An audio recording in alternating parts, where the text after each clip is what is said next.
Hello, I'm Lydia and you're listening to Lens from the Fens.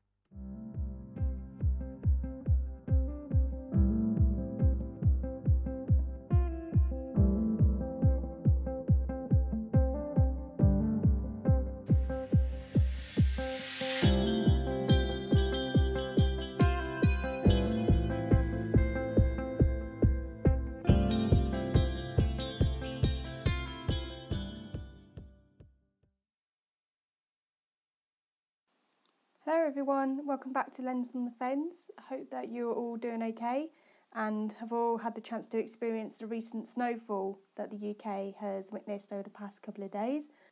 It started to snow while I was at work and the roads did look quite dangerous after quite a lot of snowfall.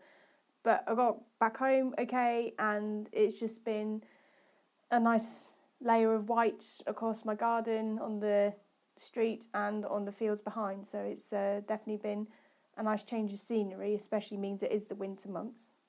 Before I start this episode, I just wanted to quickly mention that I actually saw a moorhen in my garden this morning. So there's no large expanse of water close to where my house is. There is literally a ditch that runs along one of the farmers' fields out the back of my house, and then there's a small wooded area where there is a collection of water when there's been a lot of rain. So I'm debating whether it came from there or it made its way across the field from somewhere else.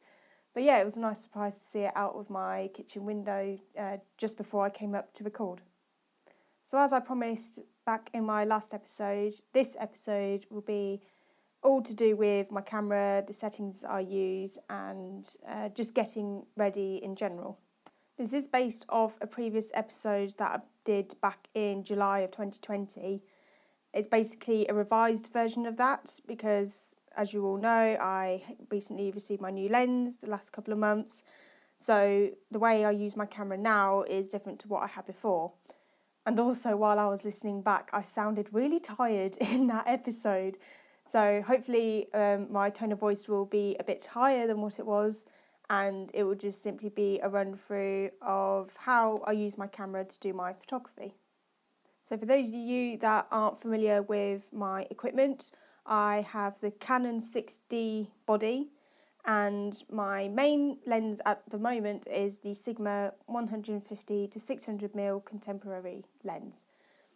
So one thing just to mention before I delve into this episode, one thing to note in the back of your head is that everyone has their own style of photography in terms of the way they photograph their work, what equipment they use. And as to quote photographer Morten Hilmer, it is not about what I use, it is about the picture I get.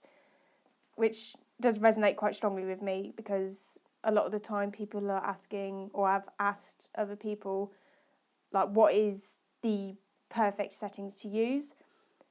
But that is just generally speaking, it doesn't cover the whole of the photography industry, in my opinion. So it's vastly different for a lot of people. Whether you just stick to automatic ISO, for example, that's absolutely fine. I think just quite a few people do like to go by the style or the settings that other photographers use to get the similar sort of imagery. But a lot of the time, I think if you've got a picture in mind and you know how you're going to get it, then it's not going to impact anyone else. It's your work, it's your way of working, you're an individual. So just to summarise that, you don't have to go by exactly what another person's using. If you go by someone's work and you realise that you're not actually achieving the photos you want, then it becomes redundant to you. Just see what works for you and just go by that. I think just for this episode, I just clarify going by how I do my photography, and yeah, just to hopefully provide inspiration for other people as well. So as I stated in the episode Getting Ready and Photo Tips back in July, I said right from the start that almost every time I take my camera out, I have an ISO setting of 400, and that's purely because it works well under most conditions in regards to the weather, and with it being the UK, it's mostly cloudy anyway, so you're not competing with a high amount of bright light. When it's like overcast and intermittent cloud, I just think that ISO 400 works best for me in terms of the pictures I want to get. The weather obviously can suddenly change, and it does end up risking shooting something overexposed when the sun comes out. So that being said, I would always shoot with aperture priority. So that allows me to choose what aperture I want, and then the camera would then adjust the shutter speed and the ISO accordingly. I do occasionally revert back to automatic settings or one of the scene settings that I choose on my Canon, and that's purely when the environment is quite challenging to work in. Like I said, if there's lots of intermittent cloud or it's windy, I would often revert to the automatics just so I'm not at risk of not getting the shot I want at the time. And also for fast moving objects, because a lot of my work does consist of stationary subjects. So when it comes to a time where there's a fast moving subject, either a bird flying or a mammal running, then I would often revert to the automatic purely because I don't have to panic so much about changing the ISO or wanting to change my aperture right there and then. It's just convenient for me to revert to the automatic setting when the situation changes. Again, as I mentioned, my new Sigma contemporary lens contains additional features. So I briefly mentioned in previous episodes that the lens comes with an automatic focus setting as part of the lens, which consists of automatic focus, manual override, and manual focus. So I do go by the automatic focus quite a lot of the time, but it often feels quite or too sensitive when I'm competing with a busy scene, so things like twigs, leaves, grass, etc. So that can be a little bit infuriating when I'm trying to photograph a bird in the trees. So I quite enjoy using the manual override when the focus only needs to be a slight adjustment. That comes in quite handy. And also because my older lenses would only often work if it was a manual focus, I'm quite happy to just go by manual focus. It's something that I've got used to over time, and it just enables me to get whatever part of the subject I want in focus rather than just purely relying on the automatic focus. So some additional features that I don't think I mentioned before for my lens was that the lens also comes with a focus limiter. It estimates the distance I am at from the subject I'm photographing. So, for example, if I'm photographing a subject that's quite close, there's the option to go by 2.8 metres to 10 metres. So it would only focus on whatever is in that distance from the camera. There's also 10 metres to infinity. So anything that is 10 metres away or further, it would focus on that. It wouldn't focus on anything closer than 10 metres.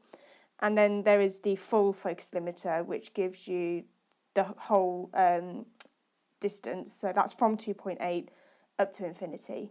So I do stick to the full setting simply because I can revert to any distance that I'm at from the subject, and I can be confident that it will be in focus whatever distance it is from me. So now I move on to the body itself. As a lot of DSLR users would know, there's an awful lot of settings and ways of adjusting your camera to suit you.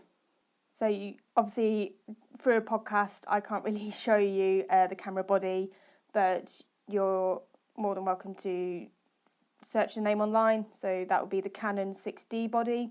But just to sort of summarise key points of the body, you have on the back of the camera, you have the turn wheel, which is above the on and off switch. That goes through your manual, your scene, your aperture priority, your TV. So that enables you to quickly change to a different set of priority settings. And that also comes along with the automatic setting when conditions are tricky. To the right of the screen, you have a Q button, which takes you through all the manual settings which appear on your screen. So that comes with an exposure bar. It comes up with a white balance, which I purely have as automatic for me. Again, I don't want to fiddle around too much having lots and lots of manual settings. So white balance, having it on automatic, it adjusts that for me, and I can also edit it further in Photoshop.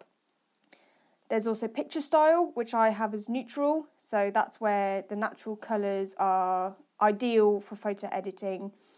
And then you also have a custom control setting, where you can designate a setting to any button that is on the body. So you can allocate automatic focus through the shutter button. So when you half press it, it will bring into focus whatever your lens is pointing at.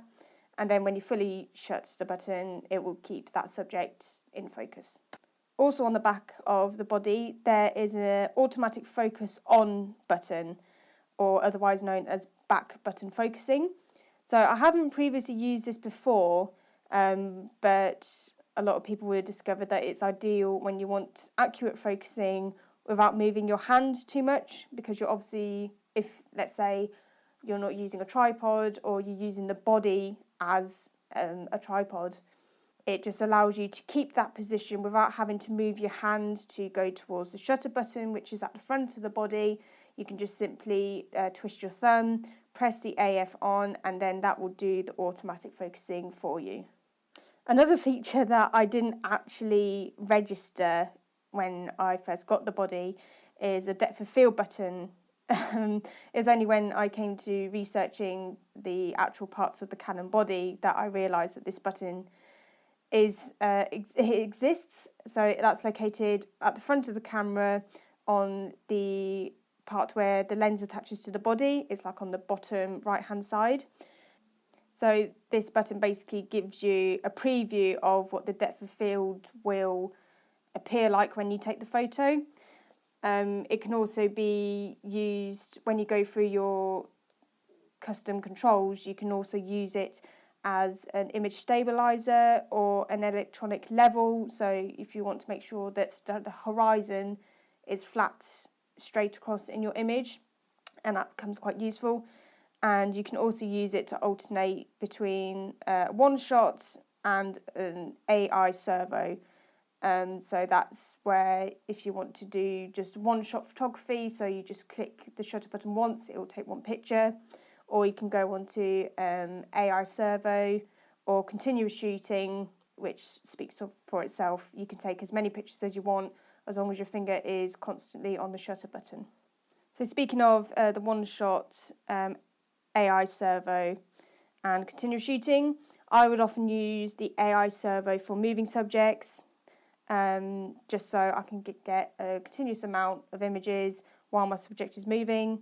And then the one shot, I don't really use it, I think, because when a subject comes into view, like a bird lands on a branch, you don't know how long it's going to be there for. So I would revert to continuous shooting so I can get as many pictures of that subject before it flies off. So I could delve an awful lot deeper into the other types of photography styles that comes with the camera body or that comes with the lens, but I think just in terms of my general audience, I didn't want to delve too much into it in case it is a bit overwhelming for some people, or if there's anyone starting out and they don't want to be too overwhelmed by the amount of different things you can go by when you're doing photography. So just one thing to note, or for you to take away from this, is that you never stop learning doing your own photography. There's always something new that you're discovering, even when you're out in the field and you discover something new or a new technique that you haven't tried before. There's an awful lot of online blogs and videos on all sorts of different tips and tricks to getting your best images. And a lot of the time it will simply be a case of trial and error, but you're guaranteed at the end of it you'll be getting at least a small handful of your favourite images just simply by working out what sort of photography style works for you and how you implement your camera to basically customise and just to get the ideal pictures that you want to see yourself getting. If there's anything that I've missed out on this episode regarding any other camera settings that you want to learn more about yourself, then please don't hesitate to contact me. You can either contact me through Facebook or on my Instagram page under Pinfold Photographic. I do like hearing people's feedback or any questions that they have. So yeah, if there's anything that I haven't covered in this episode that you want to learn more about, then feel free to contact me with your queries. So I haven't planned any future walk, talk and shoots at this time, again in regards to the national lockdown, but I'm thinking of creating like a mini story based on my previous experiences, obviously in the Fens, but I'm also tempted to talk about some wildlife adventures I've had outside of the Fens. So that will most likely include my trip to Bempton Cliffs, which was a couple of summers ago. I've also made multiple trips to the Isle of Mull in Scotland, and I will have images accompanying that if I go ahead with it. As always, if you want to see my most recent works, you can visit my page on Facebook and Instagram, and also on Twitter. And if you want to see a selected portfolio of my favourite images over the past few years, that is through my Pinfold Photographic website, which is simply www.pinfold-photographic.co.uk. That also provides links to my blog, where I create photo stories based on my experiences and just what my encounters were like at the time and what I remember seeing and hearing and feeling. And it also provides a link to my Etsy shop, where you can purchase any print from my portfolio selection. So feel free to check that out. Thank you all again for listening, and I will speak to you again in the near future. Goodbye. My podcast cover shows my own image created using Canva. The theme music is provided by Purple Planet Music. Check out their royalty-free music at purple-planet.com.